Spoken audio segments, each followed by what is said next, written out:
Deep in the snowy wilderness, a dying German Shepherd puppy lay alone, trembling in the cold. No one came. No one cared, until something moved between the trees. An old wolf, scarred, wild, and feared by all, stepped into the clearing. Everyone thought he'd finished the job, that the pup would be his next meal. But what happened next shocked even the harshest hearts. Because sometimes what we fear most is exactly what saves us. Before we begin, subscribe, give this video a thumbs up, and turn on notifications. This story will change the way you see wild creatures and what it truly means to protect life. It was the kind of cold that cracked tree bark. In the shadowed forests of northern Aragon, the wind howled across the frozen hills like a warning. Few animals dared move. Fewer still survived. But near the edge of a cliffside clearing, half buried in snow and curled against a pine root, a tiny German Shepherd puppy tried to breathe. He couldn't have been more than 6 weeks old. His fur, once black and tan, was now matted with ice. His ribs showed through his skin. One paw was twisted beneath him, the result of a fall, or maybe a cruel hand. He didn't cry anymore. He couldn't. His strength had run out. In the distance, the trees stirred. A large figure stepped into the clearing. Gray fur dusted with frost. One eye clouded with age. A scar ran across his muzzle, a mark from a battle long past. It was an old Iberian wolf, one of the last of his kind in the region. Hunters called him El Fantasma, the ghost. Locals feared him. Farmers hated him. But no one had seen him in years. And now he stood mere meters from the motionless pup. His breath clouded the air. He moved slowly, sniffing the wind, eyes narrowed. He had been following the scent for hours. At first, he thought it was prey. Something small, weak, easy. But as he approached the puppy, something changed. The wolf paused. He could hear the pup's heart, faint, flickering. He could smell the pain, the blood, the abandonment. This wasn't prey. This was a dying thing. The wolf lowered his head, sniffed once, twice. The puppy opened one eye, barely. It didn't flinch. It didn't growl. It just blinked, slowly, as if accepting its fate.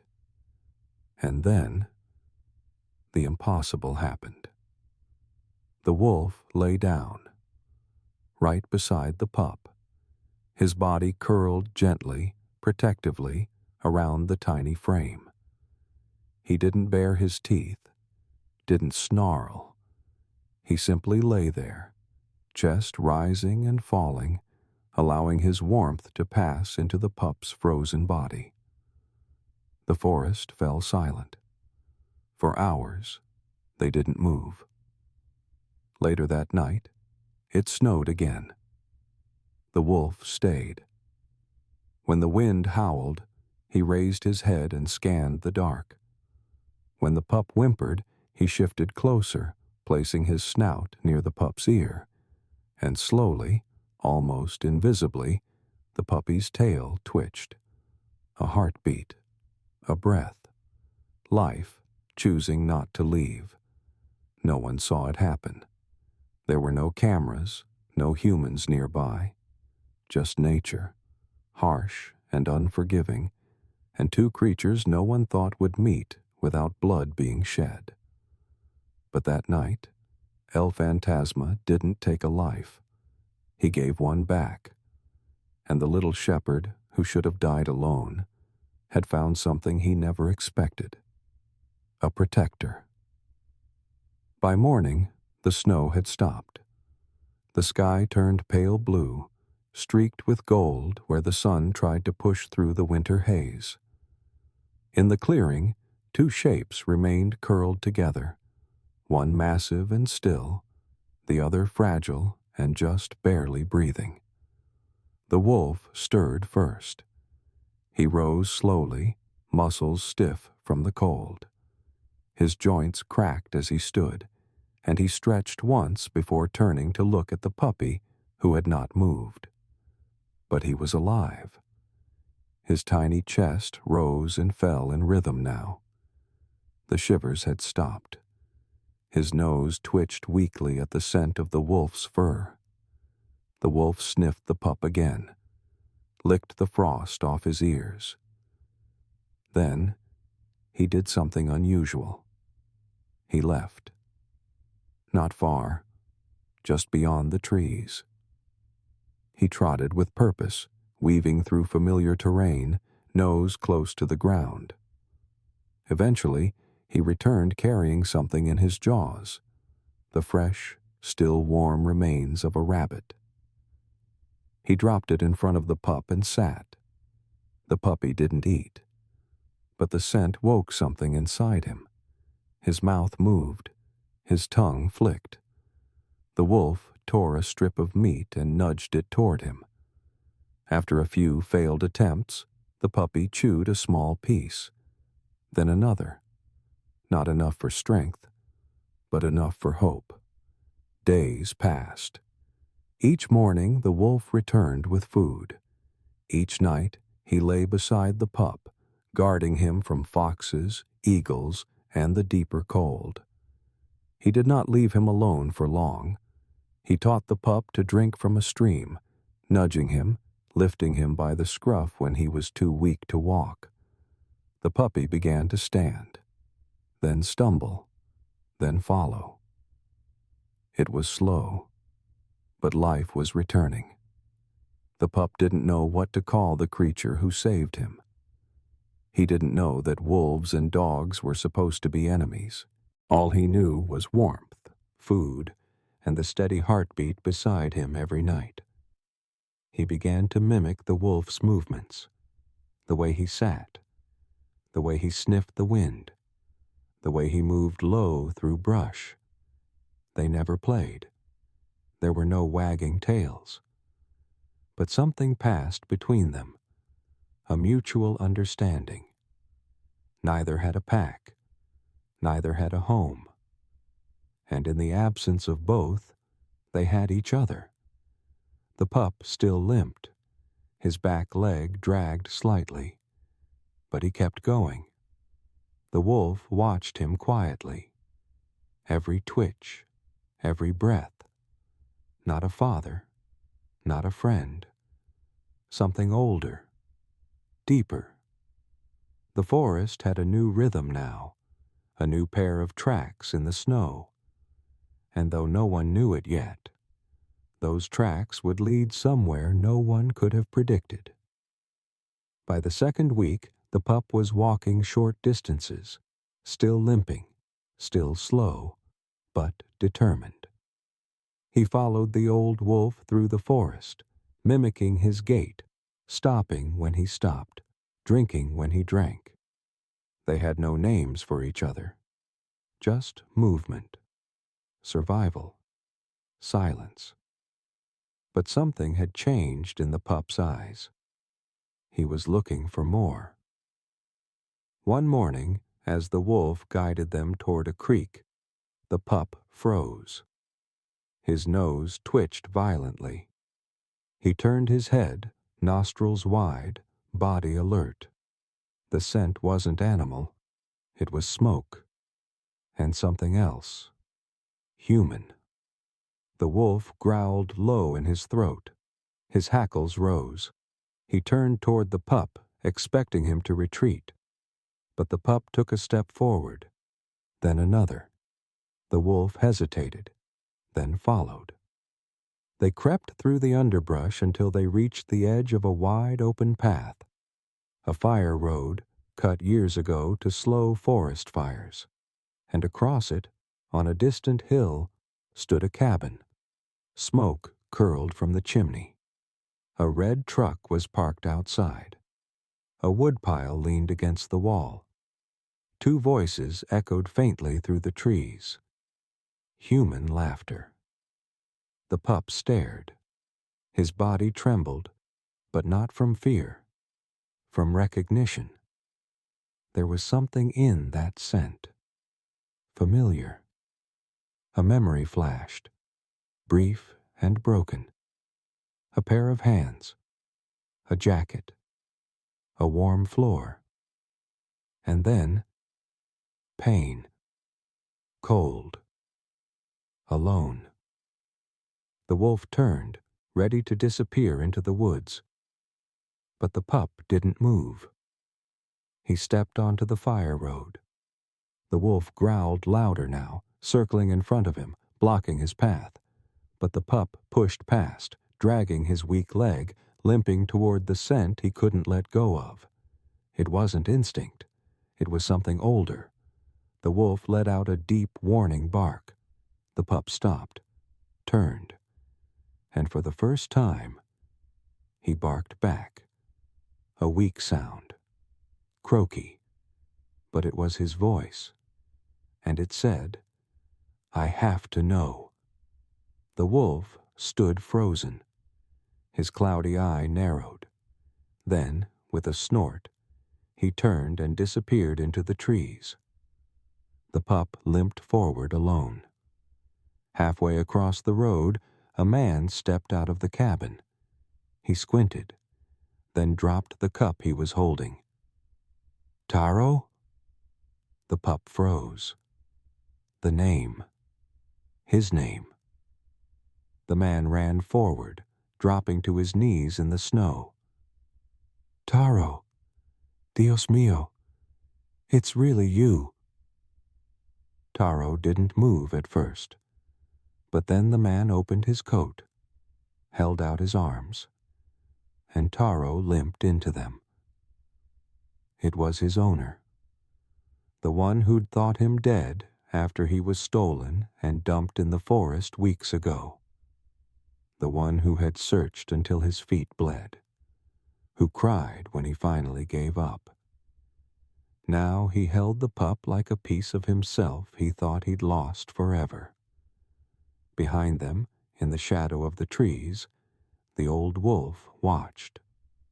Silent. Still. And then he turned away. No howl. No goodbye. Just footprints in the snow, fading between the trees. Taro spent his first night back in the cabin wrapped in a wool blanket, sleeping beside the fire. His owner, Luis, never left his side. He whispered to him in the same voice he used when Taro was small. He stroked the pup's ears, brushed snow and dirt from his coat, wept quietly as he checked his scars. When Taro cried in his sleep, Luis placed his hand gently on his back, grounding him. "I thought you were gone," he said over and over. "But you came back. You found me." Taro wagged his tail, just once, but something inside him felt divided. He had returned, but he wasn't the same, and someone was missing. In the morning, a vet from the town came and confirmed what Luis already feared. The limp was permanent. The leg would never fully heal, but Taro would live. Strong heart, resilient, a survivor. "A miracle," the vet whispered. Luis smiled, but Taro didn't. That afternoon, Luis took him out behind the cabin, where the hills rolled toward the forest's edge. Taro sniffed the wind and stopped. The air was sharp and empty. The wolf was gone. That night, Taro didn't sleep. He kept looking at the trees, ears perked. He paced the cabin, scratched at the door. When Luis finally opened it, Taro limped into the snow and just waited. Nothing came. 3 days passed. On the 4th, Taro stopped eating. Luis was worried. He tried toys, fresh meat, walks. Nothing worked. Finally, he stood beside his truck and looked down at his dog. "You want to go back, don't you?" Taro looked up, eyes clear, focused. Luis opened the door. "Okay, Chico, let's go." They drove until the road ended, then hiked. Taro led the way, limping but sure. He followed the scent, the wind. The memory burned into his paws. They reached the clearing, but it was empty. Only paw prints in the snow, and a single rabbit bone near the old pine tree. Luis sat on a rock, watching Taro sniff the cold ground again and again. "I think he was your guardian," he said softly. "Not just a wolf. Something more." Taro stopped. His ears twitched. Far off, a low howl echoed through the hills. Not a warning, a farewell. Luis listened with awe. And then, for the first time since he'd come home, Taro howled back. It was rough, uneven, but it echoed long into the forest, through trees and snow and silence. And somewhere, El Fantasma stopped walking, just for a moment, then turned, and vanished once more into the wild. A week passed. Taro was stronger now. His limp remained, but his body filled out. His fur shone again. His eyes were sharper, focused, alert. He responded to Luis's voice with warmth, but his ears twitched at every crack of branch, every breeze. Something in him stayed tethered to the wild. Luis noticed. "He's different," he told the vet one day. "He walks like a wolf. He doesn't bark. He listens, waits, thinks." The vet nodded. "He learned to survive out there. That never leaves." Taro still watched the trees, still sniffed the wind before eating, still slept beside the door, guarding. And one evening, he proved what the forest had taught him. Luis had gone into town for supplies, leaving Taro in the fenced yard. It was nearly dusk when a wild boar, massive and aggressive, emerged from the woods. It was rare to see them this close to the cabin, but snow drove creatures into unfamiliar territory. Taro sensed it before it stepped from the trees. He stood at the edge of the fence, ears high, body tense. The boar huffed, pawing the ground. Taro didn't growl. He crouched low, calculating. And then, with a burst of speed that defied his limp, he lunged at the gate, barking for the first time since returning. It wasn't the yelp of a puppy. It was deep, powerful, a command. The boar hesitated. Taro snapped his jaws once, loud. The creature grunted and retreated. By the time Luis returned, the prints were still fresh. "You scared off a boar?" he whispered, staring at the trail. "Taro, you're not a pet anymore, are you?" That night, Luis sat on the porch with Taro beside him. "I thought I'd lost you to death," he said quietly. "But now I think I lost you to something else. Something bigger." Taro rested his head on Luis's foot. It was true. He had changed, but not away from love, only deeper into it. The forest had taken the fear out of him. The wolf had put courage into his blood. And now, he wasn't just a dog who'd come back home. He was something between two worlds. And his journey was far from over. It happened just after dawn. Taro had gone outside before Luis woke up. He liked the quiet, the cold, the feel of earth under his paws. He moved slower than wild things, but with the memory of instinct still guiding his steps. That morning, he froze halfway down the trail. There, barely visible in the distance, stood a shape in the mist. Gray, massive, familiar. The scar across its muzzle caught the morning light. El Fantasma. The old wolf had returned. Taro didn't bark. He didn't move. He just stared. The wolf stepped forward once, stopped. Then he tilted his head. A gesture, an invitation. Taro lowered his ears.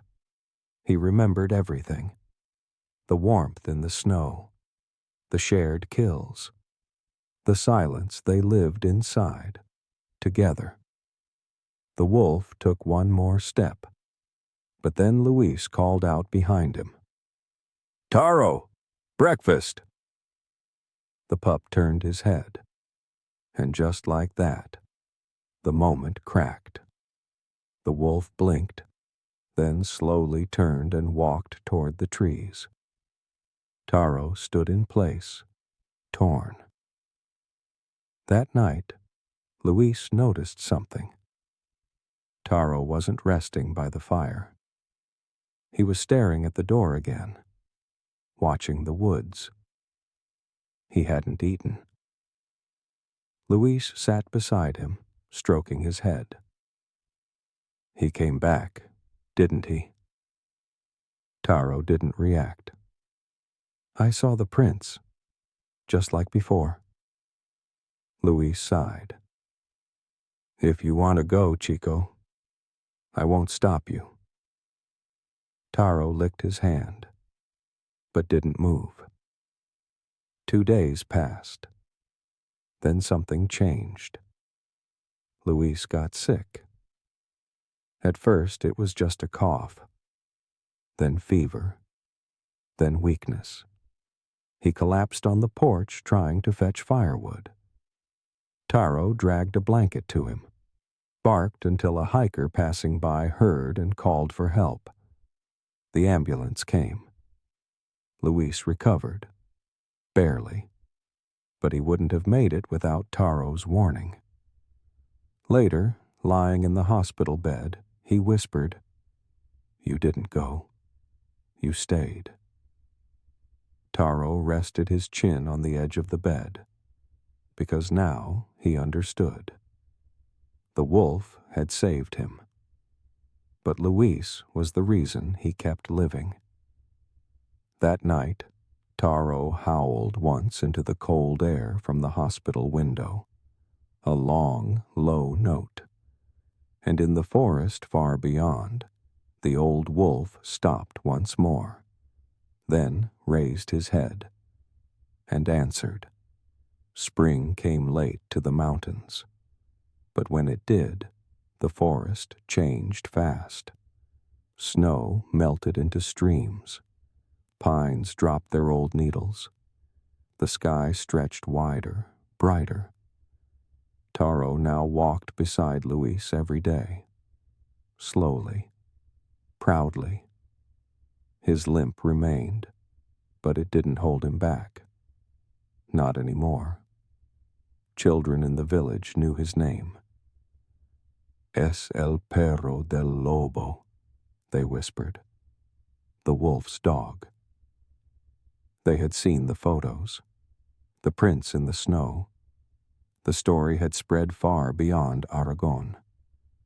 A German shepherd puppy, rescued not by humans, but by the last wild wolf of the region. Most people didn't believe it, but those who'd seen Taro move, the way he paused before every decision, the way he howled into the trees some nights with perfect stillness in his chest, they knew. He had lived under the laws of survival and come back not broken, but wiser. Luis had built him a platform at the edge of the cabin where Taro could lie in the sun and watch the forest. He often did, quiet, observant, content.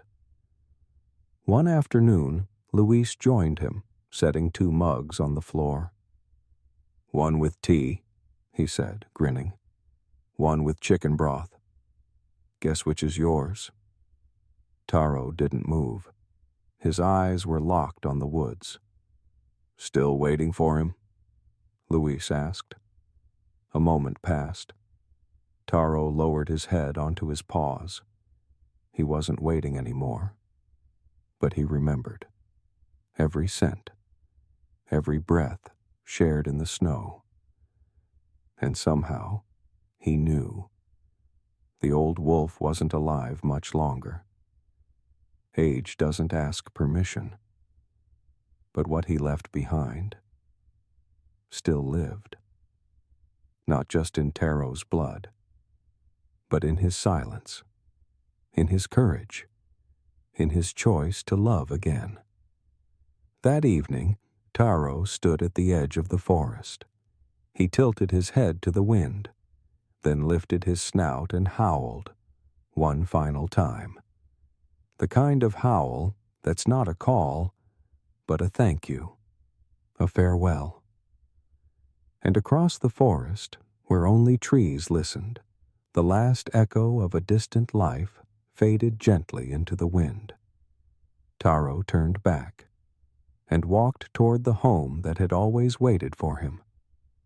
If this story touched your heart, if you believe love can come from even the most unexpected places, if you know loyalty, survival, and instinct can create unbreakable bonds, then don't keep this story to yourself. Subscribe to the channel, give this video a like, and share it with someone who still believes in kindness, because some heroes walk on 2 legs, and some run on 4.